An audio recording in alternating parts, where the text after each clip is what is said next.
one issue was this issue of settler violence, which is not really discussed within Israeli society. And when I saw through my view from the operations room was time and again how acts of violence against Palestinians are just under rug swept and covered up by the military that doesn't enforce the law on violent settlers. So the fact that you're occupying Palestinian territory, that's the root of the problem. There cannot be an occupation that will be moral or that will conduct itself in a good way.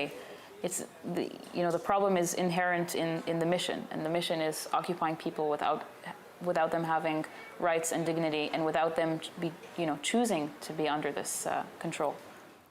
You've witnessed abuses then, or you've witnessed things you're unhappy with. Have you been a part of that yourself and that you reflected on afterwards? I've gotten orders and given orders to my own soldiers that I later regretted. I'll give you an example of something very systematic.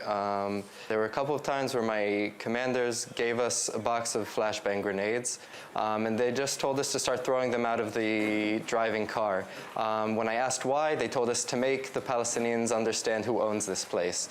Did you feel that that the officers and the Israeli army were asking you to do something that you obviously felt really uncomfortable with, but you were not in a position to say no when you was in the army? I think that for the most cases I did feel comfortable with what I was doing, and that's because I was convinced that it was for the security of Israel. Now what we do in Breaking the Silence is ask questions far beyond just security, like what is the moral price for that security? Is that the kind of security we want to live with as a society? Now I know that isn't what I want my society to be doing, and I know that the occupation isn't justified in any moral terms. So from my own experiences, I know that this occupation needs to end. I know that it has nothing to do with the morality we expect from ourselves.